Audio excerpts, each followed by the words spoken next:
बरायबाय लोगोफोर नैबे मोनाबिलि समाव नोंथांमोन बयखौबो मानो होनना बुङोब्ला दिनै आङो नैबे मोनाबिलि समाव जोंनि गलमे बेप्टिस्ट गिर्जा बा चार्चआव दंफैयो जोंहा बेयाव मोनसे मेहेरगोनां हाबाफारि जादों दिनैनि बे मेहेरगोनां हाबाफारियानो जाबाय जोंहा जोंनि गलमे बेप्टिस्ट मण्डलिया फेल'शिप हिसाबै 2004 मायथाइयाव गायसनजादोंमोन 2004 मायथाइनि एप्रिल दाननि 22 अक्ट'आव गायसनजादोंमोन आरो दिनैनो जाबाय जोंहा 2026 मायथाइनि एप्रिल दाननि 22 अक्ट' दिनै जोंहा बेयाव फाउन्डेसन डे एबा गायसनजेननाय सान हाबाफारि हिसाबै जोंहा बे हाबाफारिखौ सामलायबाय थादों आरो बे हाबाफारिया जाबाय थादों आरो बिनिनो माखासे प्रग्राम बा हाबाफारिफोरखौ आङो नोंथांमोननो गुवारै दिन्थिनो आङो आवगायबाय आरो जोंहा बेयाव आङो एसे सिङाव हाबनानै नोंथांमोननो दिन्थिलांनो नोंथांमोना आंजों लोगोसे फैफाबाय थादो आरो नायलांबाय थादो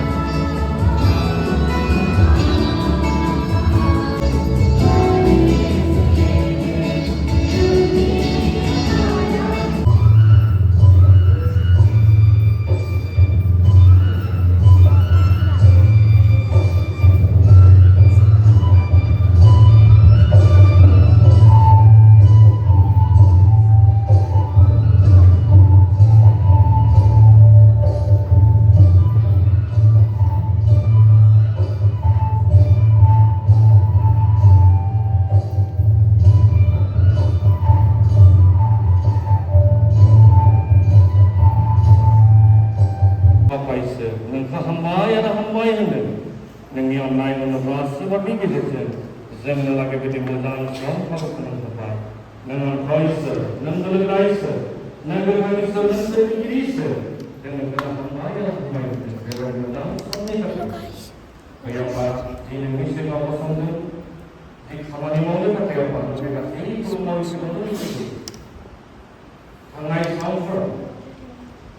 गलमा बाप्टिस्ट मण्डलिखौ फेल'शिप हिसाबै दाफुंना होनानै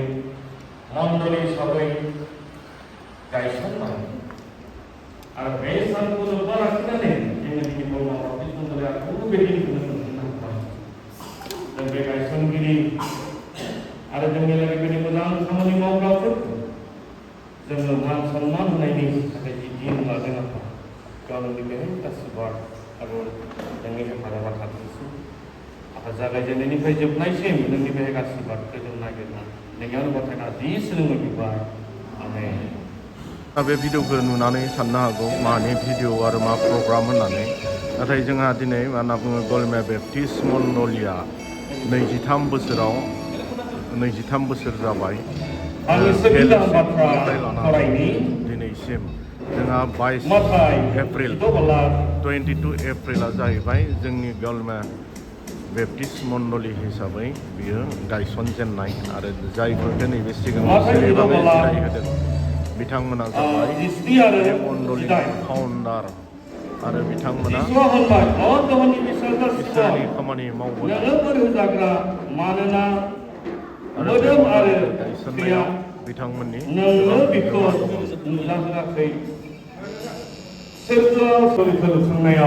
बिथांमोननि अबदान दोङो आरो नोंथांमोननि अननाय नोंथांमोननि मावफुंनाय जों जेब्लाबो बावा आरो जोङो अराय सम गोसोखांबाय थागोन आरो दिनैनि बे मान बावनायनि हाबाफारिखौ जोङो खालामगोन कलसिया 3:23 आरो 24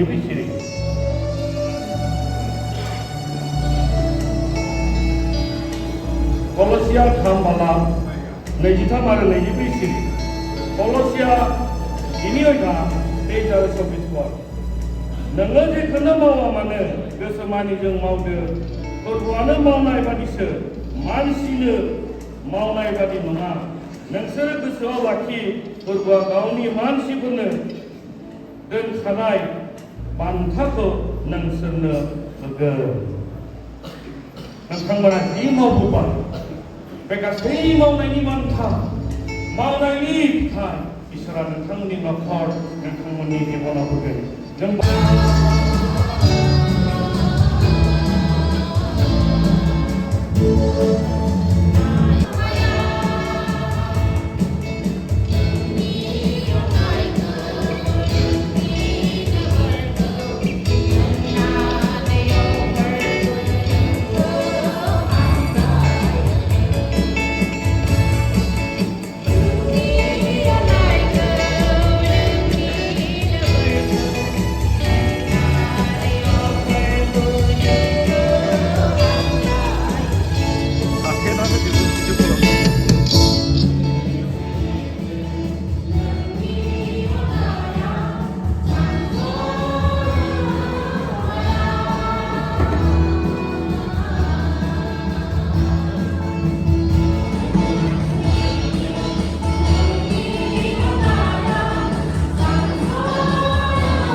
बिसोरनि मावथि दोलोआनो होन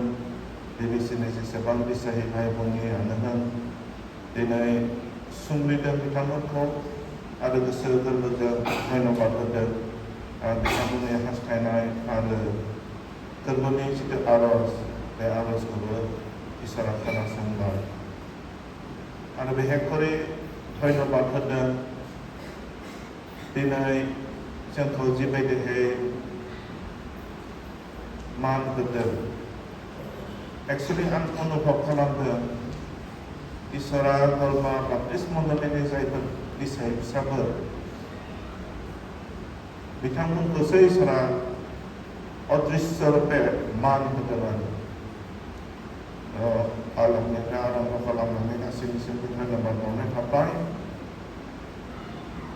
माने साननो हायाखैमोन बेबायदि जे दिनैनि दिना सफैगोन आरो बेबायदि जे मोनसे बरायजागोन होननानै नाथाय मोनसे बाथ्राखौ आं बुंनो सानबाय बे बेलायावनो बे बालकआबो खोब मोजां पास्टरफोरखौ फरायना होदों नंगौ दिनै बेफोरमोना गोदो जिसुनि सेबामोन अब्लाबो खिन्थु बिनि उन जोलैफोरा आसरित खामानिफोरखौ मावदों आरो इसोरा बोर होदों जेरैहाय पलनि बायदिखौ जोंबो सुखुयो गथाय बिसोरनि मावनायफोरखौ जोंबो दा फरायनानै बिसोरनि आदर्शफोरखौ लानो मोनदों थिग बेबायदिनो जायफोर दिनै जोंखौ फाउन्डार हिसाबै मान सन्मान होदों भबिष्यताव जायफोर उन जोलैफोर फैगोन निश्चय अब्ला जेरैहाय खामानि मावदों थिग बेबायदिनो गलमा बाप्टिस्ट मण्डलियाबो बेबायदिनो गेदेर खामानि मावग्रा बेबायदि सुबुंफोर ओंखारगोन आरो मण्डलिया आगबारिगोन बिहेखरि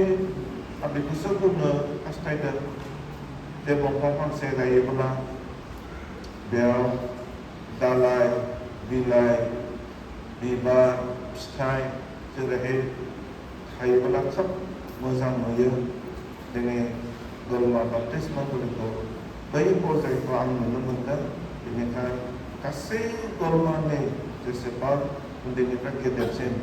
गासैनिसिमबो गोसो गोरबोजों धन्यबाद बावदों आरो मन्चआव थानाय गासैनिसिमबो आंनि खुलुमनाय सिबिनायखौ जासिहरबाय आरो नोंथांमोननि जुगिदिनो गासै मण्डलिनि बिसाय भाइमोननिसिमबो हामबाय होनाय थाबाय इसोरा बाख्नायजाथों आरो जोंनि गलमा बाप्टिस्ट मण्डलियाव बालकआ सेथि खेबाव जि शिक्षाखौ होदोंमोन बे शिक्षाखौ गासैबो जों गोसोआव लाखियो आरो बेबायदिनो जोंबो जों आगबारिलांनो हायो बेखौनो कामना खालामनानै आखुबा धन्यबाद बालकनिसिमबो होबावनानै आंनि मन्दिरखौ आं बेसेखिनिखौ गोजोनथों बे कर्सखौ बिथांमोना लाफुंनानै बेबायदि साक्सेसफुल जाबाय बेनि थाखाय बिथांमोनखौ जोङो दिनैनि दिनाव बेबायदि जों फेलिसिटेसन खालामनानै जों लागोन बिथांमोननो जों आर'नाइखौ होयोब्ला गासैबो अननानै गसंगोन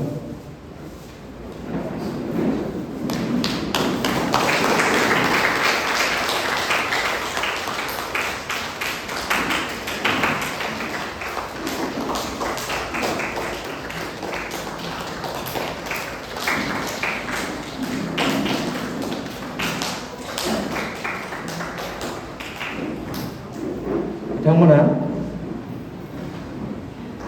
गावनि जायगायाव थांनो हागोन बे मण्डलि थांनानै दोङो बांलांबाय थादों इसोरनि मण्डलि बेनिखायनो इसोरखौनो हामबाय आरो हामबायना बुंदों जन्मदा प्रभु इसोर ख्रीष्टर नामाव नमस्कार जनायसो आरो बेहाय इसोरक धन्यबाद दिसो जे गलमा बाप्टिस्ट मण्डली এটা সিটি চার্চ উদালগুৰি নগৰৰ এটা ইটি মণ্ডলী আৰু ঈশ্বৰে স্থাপন কৰিলে 2004 চনত আৰু বৃদ্ধি হৈ আছে সেইকাৰণে ঈশ্বৰক ধন্যবাদ জনাইছোঁ আজিৰ কাৰণে মই পঢ়িবলৈ ইচ্ছা কৰিছোঁ মঠি 16টা 13 পদৰ পৰা মঠি 16 পদৰ পৰা পাছে যীশুৱে কৈছৰীয়া ফিলিপি অঞ্চললৈ গৈ তেওঁৰ শিষ্যবিলাকক সুধিলে বোলে মানুহবিলাকে মানুহৰ পুত্ৰ কোন বুলি কয় তেওঁলোকে ক'লে কোনোৱে যোহন বাপ্তিজক কোনোৱে এলিয়া আন কোনোৱে জেৰিমিয়া বা ভাৱনীবিলাকৰ এজন বুলি কয় তেওঁলোকক ক'লে কিন্তু তোমালোকেনো কোন বোলা তাতে চিমন পিতৰে উত্তৰ দি ক'লে আপুনি সেই অভিহিত জনা জীৱনময় ঈশ্বৰৰ পুত্ৰ তেতিয়া যীশুৱে উত্তৰ দি তেওঁ ক'লে হে জোনাৰ পুতেক চিমন তুমি ধন্য কিয়নো তেজ আৰু মাংসই ইয়াক তোমাৰ আগত প্ৰকাশ কৰা নাই কিন্তু স্বৰ্গত থকা মোৰ পিতৃয়েহে প্ৰকাশ কৰিলে আৰু ময়ো তোমাক কওঁ যে তুমি ভিতৰ আৰু এই শিলৰ ওপৰত মই মোৰ মণ্ডলী স্থাপন কৰিম আৰু নৰকুণ্ডৰ দ্বাৰা তাক পৰাজয় নকৰিব এই বাক্যৰ যোগেদি ঈশ্বৰৰ আশীৰ্বাদ আমাৰ ওপৰত থাকক আমি প্ৰাৰ্থনা কৰিম আমাৰ স্বৰ্গত থকা অসীম দয়ালু পিতৃ ঈশ্বৰ আমি তোমাক ধন্যবাদ দিওঁ এই গলমা বাপ্তিস্ম মণ্ডলী তুমি স্থাপন কৰিলা আৰু তুমি নিজে স্থাপন কৰাৰ কাৰণে 2004 চনৰ পৰা আজিলৈকে এই মণ্ডলী বৃদ্ধি হৈ আছে শেষ হৈ যোৱা নাই তোমাকে ধন্যবাদ দিওঁ আজি এনেকুৱা এক পবিত্ৰ ক্ষণত তোমাৰ বাক্যত মই আমাৰ কাম কৰিম এনে প্ৰাৰ্থনা আমাৰ প্ৰাৰ্থনা যীশু নামত জনালোঁ amen Kifralai angku mana ni bunga kalau Yesus Kristus dia mau tanah mau coba asiri kamani kita mau naik dia terima seperti putang naik bemari kita sekarang naik beli sasa kawai naik al bini kene kalau Yesus Kristus sembai masih pura angku mana ni bunga kaisi bungai kaisi Jeremia kaisi Yohan Baptizok sebab Elia bibini nani bunga masih pernah Arumania Yesus Kristus di sini sampai nexelai angka mana ni sana mana ni bunga Arumania pitora bungai nengabe sai kodanai gathang isoni sana ni bungai aljamla gathang isoni sana ni bungai Yesus Kristus be pitorko ba simonko sampai na bungai sabais na ni bungai sabais nangni pathanya sabais ada dini ni prai nangni na mamada gan pitor jagan besan halagi biko Yesus Kristus simon na bungaman kintu bungai dini ni prai nangni na ma pitor jagan pitor albe pitorni otwa jabai bergam untrai Okhomio hil na bungden untrai na bungden al Inggrisau rock na ni bungden rock gede untrai bai hajo sew thanai gede untrai ji untrai korke barfu khaya makhlana haya dorsok khalana haya ji untrai ke jeng dekhna haya nagna haya bebedi gegem untrai Prabhu Yesus Kristus pitorok boleh Hidina Simon asile boleh Simon ajir pora kumar nam bodol pitor আর ইয়ার অর্থ হল হিলা সরু হিলা নহয় ডাঙৰ হিলা যাক কোনেও লৰচৰ কৰিব নোৱাৰে এনেকুৱা এটা শিল আৰু যিবিলাকে মোৰ নিচিনা তোমাৰ নিচিনাকে মোক বিশ্বাস কৰিব তেওঁলোকক লৈ মই মোৰ মণ্ডলী স্থাপন কৰিম প্ৰভু যীশু খ্ৰীষ্টৰ বুंबाय जायफ्रा नोंबायदि आंखौ फोथायगोन सैमान लागोन बिसोरखौ लानानै आंनि मण्डलीखौ फसंगोन आरो बुहुमाव थानाय रावबो सैताना सुबुंफ्रा बेखौ फोजोबनो हानाय नङा सेफायनो हानाय नङा आं जि मण्डलीखौ दागोन इसोरनि मण्डली बेखौ रावबो सैताना मा खालामनो हानाय नङा सेफायनो हानाय नङा आंनि मण्डली सानफ्रोमबो बांलांबाय थागोन आरो जों नुदों जे 50 दिनिया पर्वनि दिना